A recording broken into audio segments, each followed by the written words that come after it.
Bonjour à toutes et à tous, alors nous allons aujourd'hui parler de la méthode d'apprentissage de l'anglais aux éditions Didier E4English et j'ai le plaisir d'avoir avec moi Mélanie Herman. Bonjour. Bonjour. Directrice pédagogique de la collection. Alors en quelques mots, en 2017, les caractéristiques de cette collection. Alors, en 2017, E4English, c'est 4 manuels et un livret d'accompagnement qui est envoyé aux enseignants en même temps que les 4 ouvrages. En 2016, l'année dernière, on a sorti E4English 6e, qui va être à nouveau envoyé à tous les enseignants avec le cycle 4. Et la nouveauté cette année, alors la grande nouveauté, c'est E4English 5e, qui n'existait pas avant, et une refonte très conséquente des manuels de 4e et 3e qui étaient parus précédemment, parce que on a été obligé, et c'est une très bonne chose, de prendre en considération la réforme du collège et d'harmoniser l'ensemble de la collection. Les éditions précédentes de 4e et 3e s'inscrivent quand même très largement dans les principes qui ont été depuis avancés par la réforme, mais on a voulu harmoniser l'ensemble. On a voulu aussi, alors on a repris les chapitres qui sont plébiscités par les enseignants, mais on a profité de cette occasion pour réintervenir sur certaines consignes, utiliser de nouveaux documents qui n'existaient pas quand on a fait les premières éditions. Et puis, on a voulu aussi intégrer les EPI, l'accompagnement personnalisé et la différenciation pédagogique sur laquelle on a beaucoup travaillé ces dernières années. Et donc, on a le manuel de 6e qui correspond à la dernière année du cycle 3. Et ce cycle-là, c'est le cycle de consolidation. Ça veut dire que surtout la classe de 6e qui en plus permet de faire la liaison entre le primaire et le collège, cette classe-là, elle est très importante puisqu'il s'agit de consolider tout ce qui a été fait pendant les années de primaire pour amener les élèves vers le cycle suivant qui est l'approfondissement. Donc en 5e, 4e, 3e, on est sur le cycle 4, celui des approfondissements. Alors du coup, on pourrait se demander comment faire pour avoir cette logique de cycle, faire quelque chose de nouveau et en même temps consolider ce qui a été fait avant, approfondir sans avoir l'impression de faire tout le temps la même chose. Et puis en plus, comment faire pour donner aux élèves un aperçu du monde anglophone sans qu'en même temps ils se trouvent dépassés par la grandeur du monde anglophone. Donc nous on s'est dit que pour ça il fallait qu'on ait une logique par niveau et que cette logique elle suive l'acquisition des apprentissages mais qu'elle suive aussi forcément l'évolution de la maturité des élèves. On ne peut pas faire en 3e ce qu'on fera en 5e. Nos principes du coup c'est en 5e de rester très près du quotidien des élèves, de leur environnement immédiat dans la continuité de la 6e, de rester sur globalement l'Angleterre et les États-Unis mais d'approfondir. Et c'est le cycle 4 qui nous y invite. Et approfondir, c'est peut-être comprendre davantage pourquoi les réalités quotidiennes sont celles que les élèves découvrent. Et par exemple, Halloween, ça fait partie des points de repère des élèves. Généralement, on peut penser qu'en 5e, ils connaissent déjà un petit peu bien ce que c'est. Et donc nous, on décide de les emmener un petit peu plus loin. Et en utilisant Halloween, on ne va pas aller leur faire toquer à la porte de n'importe quel Américain lambda pour faire du trick or treat. On les emmène faire du trick or treat à la Maison Blanche, ce qui est quand même... Et au détour de ça, on va leur permettre de découvrir le lieu, la Maison Blanche, mais aussi certains des illustres présidents qui y ont séjourné et dont les fantômes sont censés hanter encore les lieux.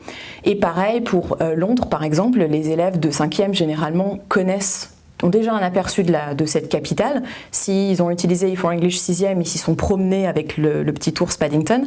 Et là, on va les emmener un petit peu dans le passé de la ville et on va leur faire découvrir le grand incendie de Londres de 1666 qui a beaucoup contribué à changer la géographie de la ville.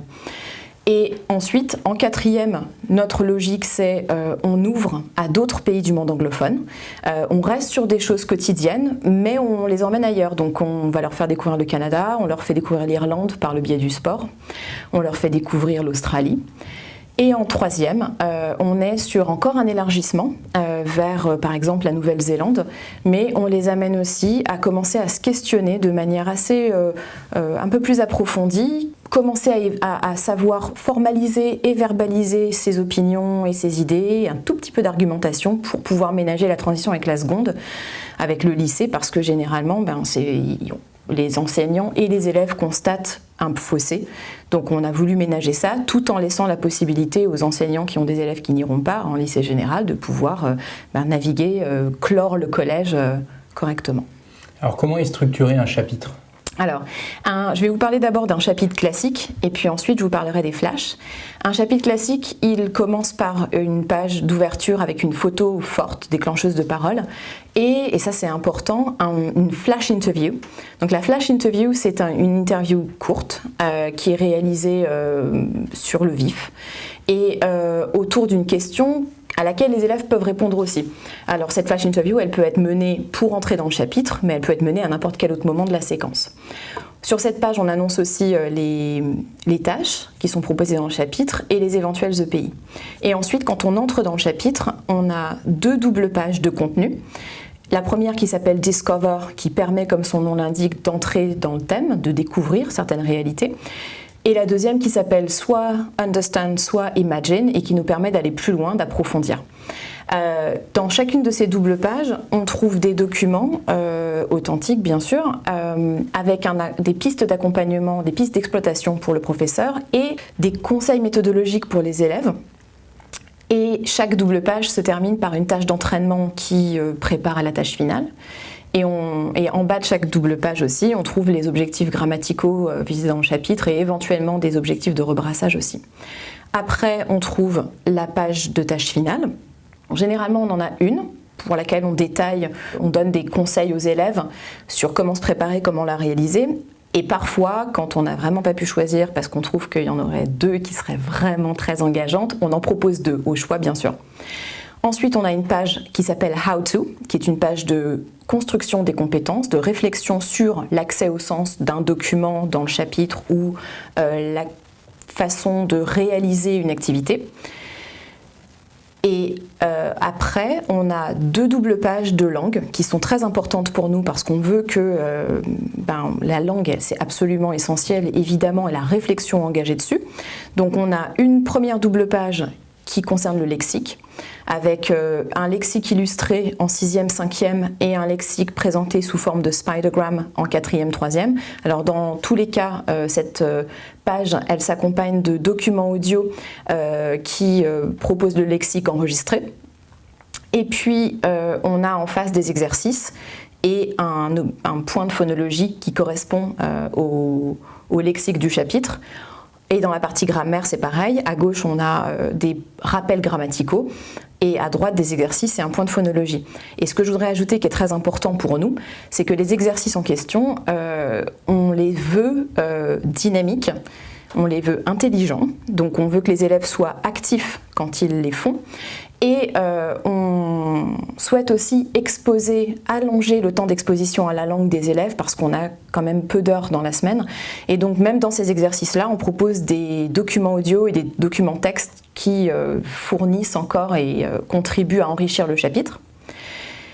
Après, on a une double page beaucoup plus ludique qui se compose à gauche d'une page qui s'appelle Have Fun With et qui est destinée à être potentiellement réalisé par l'élève tout seul s'il en a envie, ou être mené en classe.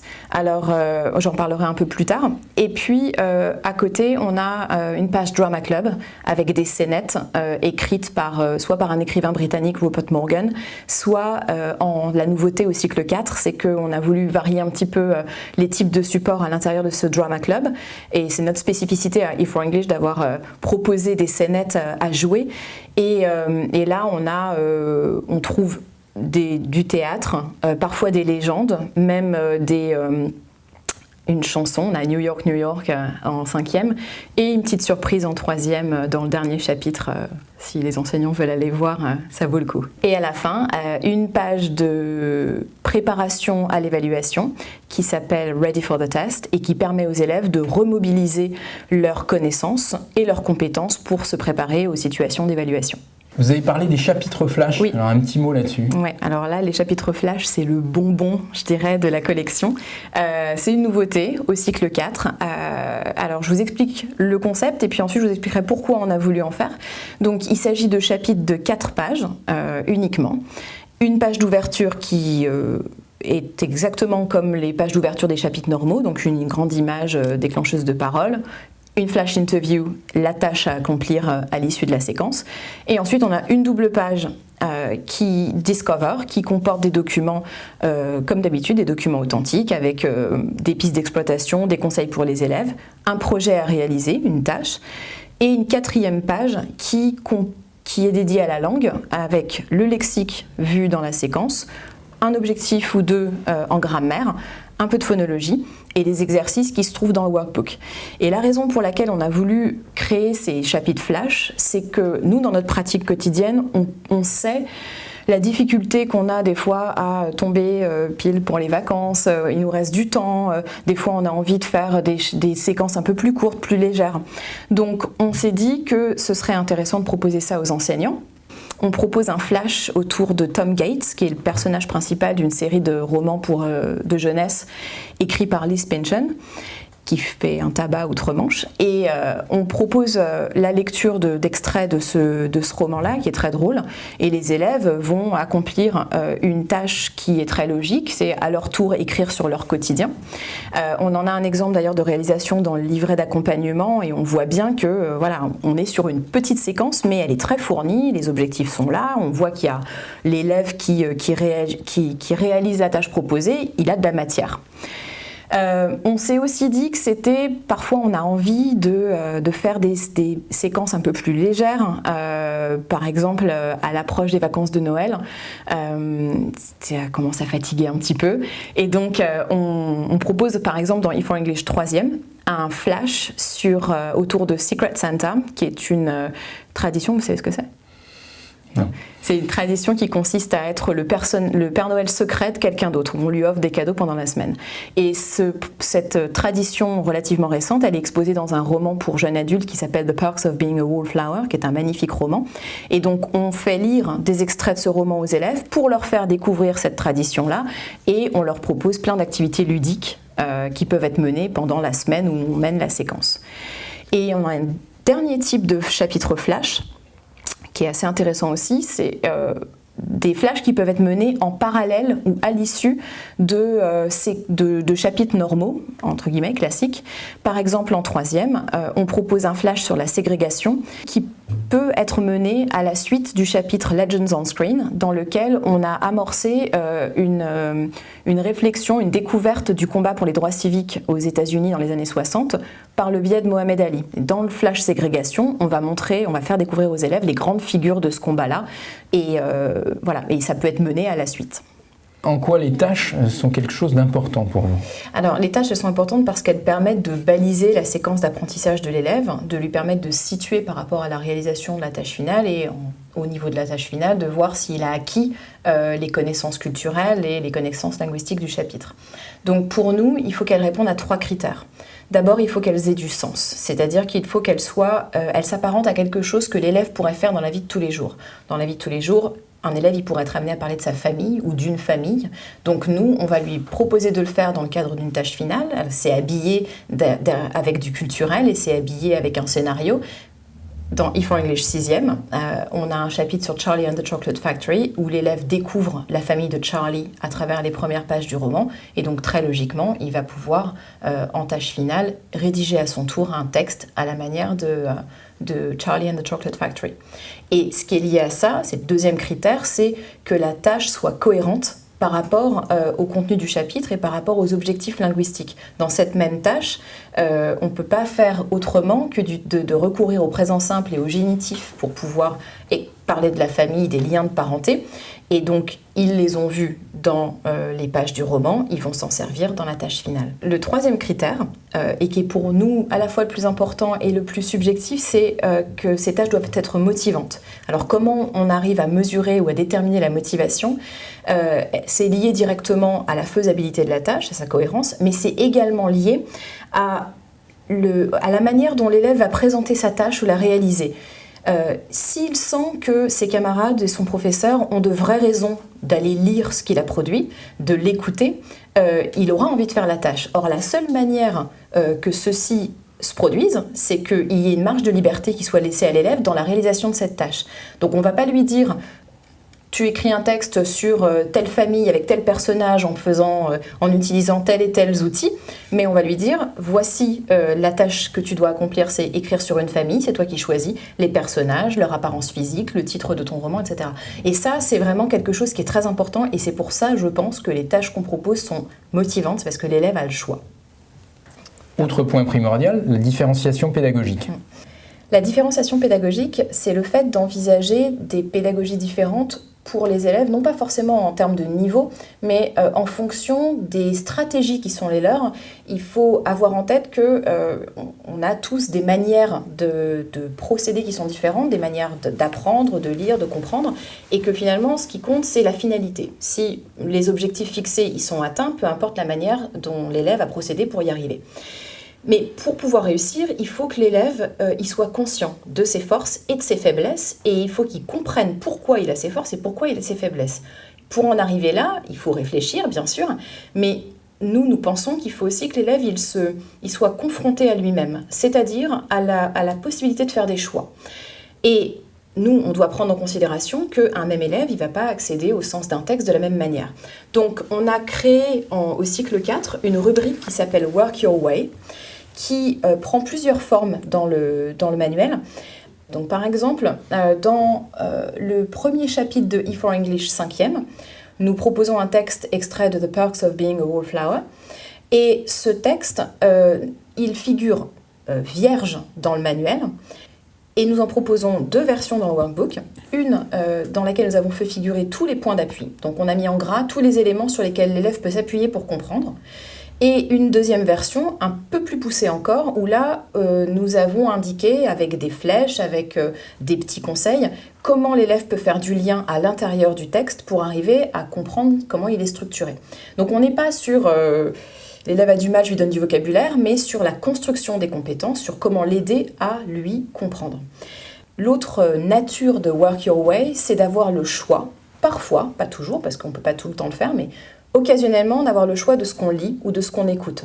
Le fait d'avoir le choix, ça donne une sensation de maîtrise qui est très importante. Dans ce même chapitre 1 de E4English 5e, on a une double page, page 14-15, dans laquelle on propose 2 textes qui finalement ont le même objectif, c'est-à-dire d'avoir des narrateurs qui se présentent au lecteur sous forme de liste, mais les 2 textes sont différents. Et l'élève, on lui propose en fait de choisir celui des 2 qu'il a envie de lire. La finalité, elle sera la même, les objectifs, ils sont identiques, mais cette sensation d'avoir choisi, ça lui permettra à lui de se sentir plus à l'aise et ça donnera aussi une mise en commun après dans la classe beaucoup plus intéressante. Et en dehors de la rubrique Work Your Way, la structure même des manuels, elle permet à l'enseignant de procéder de manière différenciée. S'il le souhaite, il peut se limiter, entre guillemets, à la première double page de chaque chapitre, donc celle qui s'appelle Discover, qui paraît plus abordable. Et enfin, nous proposons des pistes de différenciation pédagogique dans le guide pédagogique également, sous forme de conseils de mise en œuvre ou sous forme de fiches qui peuvent être communiquées aux élèves. Maintenant, parlons de l'accompagnement personnalisé, qui est un point aussi très important pour vous. L'accompagnement personnalisé relève de la pratique quotidienne. Il s'agit de personnaliser l'approche des textes en fonction des stratégies et des capacités des élèves, donc ça rejoint ce que j'ai dit à propos de la différenciation pédagogique. Mais on sait que dans la pratique quotidienne des enseignants, il y a des établissements qui font des choix de mise en place d'accompagnement personnalisé dans des moments dédiés. Et pour cela, nous avons décidé de proposer diverses rubriques et divers modes d'accompagnement personnalisé. Alors, les enseignants trouveront à l'intérieur des chapitres les pages « How to » qui permettent de réfléchir à la construction des compétences sur un document du chapitre ou sur une activité du chapitre, ce qui fait que ça peut être mené au fur et à mesure de la progression de la séquence. Et d'autres pages qui s'appellent Get Better At, qui, elles, se trouvent à la fin de chaque manuel, de la 6e jusqu'à la 3e, qui reprennent les mêmes principes de construction des compétences, mais qui sont décontextualisés, qui permettent d'aller un peu plus loin, de faire des choses un petit peu plus courtes aussi, et qui peuvent, par conséquent, être menées à n'importe quel moment de la séquence, dans des moments dédiés à l'accompagnement personnalisé ou pendant la progression. Ces pages Get Better At comportent aussi des jeux puisque notre idée, c'était que les élèves puissent avoir envie éventuellement de faire ces jeux par eux-mêmes. On propose tout un protocole d'aide individualisée à l'intérieur de ces pages sous forme de pistes audio. On a de l'autocorrection et des coups de pouce, ce qui fait que l'élève peut travailler seul. Alors soit il travaille seul chez lui, soit il travaille seul dans la classe, mais ça permet à l'enseignant qui le souhaite de laisser travailler en autonomie avec ses fichiers son les élèves qui peuvent s'en sortir tout seuls, pour pouvoir consacrer davantage de temps aux élèves qui sont en difficulté. Et donc le répertoire de cet accompagnement personnalisé se trouve dans le livret qui a été envoyé aux enseignants, page 12-13. On y trouve toutes les pages Get Better At et toutes les pages How To. Aussi bien pour les pages Get Better At que pour les pages How To, nous proposons le contenu de ces pages sous forme de fiches photocopiables disponibles sur le manuel numérique de l'enseignant.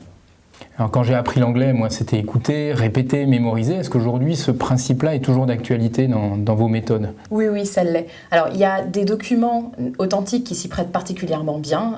Les extraits de films, par exemple dans E4English 4e, dans le premier chapitre, on a un extrait, la scène d'ouverture très savoureuse de Ferris Bueller's Day Off, que les élèves auront certainement beaucoup de plaisir à jouer. Donc on propose justement une tâche après qui consiste à le mettre en scène. Mais nous avons voulu multiplier les occasions qui étaient données d'écouter, de répéter, de mémoriser. Pour cela, on a 2 pages qui s'y prêtent particulièrement bien. La page Have Fun With, dans laquelle, pour le cycle 4, nous avons eu la chance de collaborer avec un professeur d'anglais langue étrangère et aussi un artiste qui s'appelle Jason Levin, et qui, sous son nom de scène Fluency MC, a créé depuis un grand nombre d'années à New York et depuis quelques années en France des ateliers dont le principe est l'apprentissage de la langue à travers le rap et le slam. Et on sait bien que le rap et le slam impriment un rythme qui facilite la mémorisation. Donc on a collaboré avec lui, on a eu la chance de bénéficier de son talent, et il a écrit 2 types de chansons pour nous. Des chansons qui sont en lien directement avec le contenu du chapitre et qui réactivent le lexique et la grammaire abordée dans le chapitre. Et puis d'autres chansons qui sont plus transversales, qui concernent des points de grammaire qu'on voit tout au long du cycle 4. Et il y a par exemple une chanson sur les verbes irréguliers, une sur le comparatif et le superlatif. Et là, je pense que les élèves vont prendre énormément de plaisir à répéter et à s'approprier le lexique et la grammaire. Et l'autre occasion que nous offrons aux élèves de pouvoir écouter, répéter, mémoriser, ce sont les pages Drama Club, donc, qui sont une spécificité d'E4English que nous avons créée l'année dernière en 6e. Il y en a une par chapitre. Et celles de 6e ont toutes été rédigées par un écrivain britannique qui s'appelle Rupert Morgan, qui est très drôle. Et il en a rédigé des nouvelles pour 5e, 4e, 3e. Mais on a voulu aussi diversifier l'offre pour le cycle 4. Donc les enseignants trouveront aussi des drama clubs qui sont des extraits de pièces de théâtre, des comédies musicales comme New York en 5e, des légendes, des radio dramas de la BBC et une petite surprise à la fin d'E4English 3e dans le dernier chapitre. Je les invite à les regarder, c'est assez savoureux. Alors les activités TNI, c'est quoi ? Alors, ce sont des activités qui sont destinées à être menées au tableau interactif ou avec un vidéoprojecteur, qui sont signalées, il y en a une par chapitre, elle est signalée avec un pictogramme en bas d'une des doubles pages. Et l'idée, c'est de pouvoir réactiver les connaissances des élèves ou les acquis culturels. Alors, je vais prendre un exemple concret. Dans E4English 6e, dans le chapitre consacré à Londres, on voyage dans Londres avec Paddington. Et dans l'activité numérique, il y a plusieurs volets possibles, c'est très riche. Le premier volet consiste à identifier, nommer des lieux touristiques. Donc, les noms des lieux figurent en haut de l'écran. Et l'élève doit déplacer le nom du lieu en dessous du lieu représenté sur la carte. Et ensuite, il y a d'autres activités qui consistent à déplacer Paddington qui s'est perdu dans Londres. Donc, il est représenté avec une petite figurine. Il faut le déplacer sur la carte de Londres en fonction d'un itinéraire qui est communiqué dans un audio. Et il y en a 4 ou 5. Pour finir, je vous propose de parler des EPI, parce qu'on en parle beaucoup aussi de ça. Oui. Donc les EPI sont les enseignements pratiques interdisciplinaires qui ont été instaurés avec la réforme du collège. Alors nous, ce que nous avons voulu faire, c'est proposer des EPI réalistes, c'est-à-dire en termes de mise en œuvre et en termes de collaboration. Donc on a plusieurs EPI pour chaque manuel du cycle 4, avec une variété de collaboration avec les autres disciplines qui laissent une liberté à l'enseignant. Alors ils sont signalés dans les manuels et disponibles sur le site dédié aux EPI par les éditions Didier.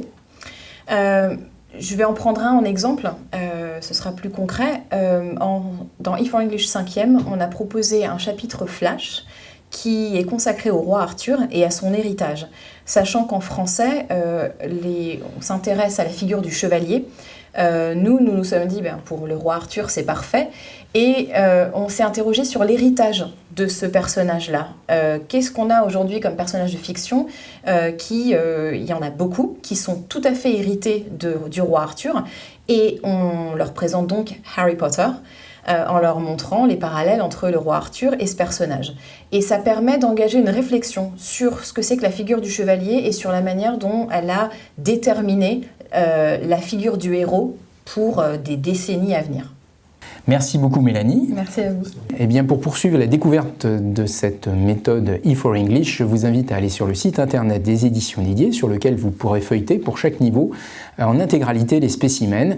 Et puis vous pouvez aller aussi sur la page Facebook E4English pour trouver des ressources supplémentaires, rejoindre la communauté et découvrir l'actualisation en continu de la méthode.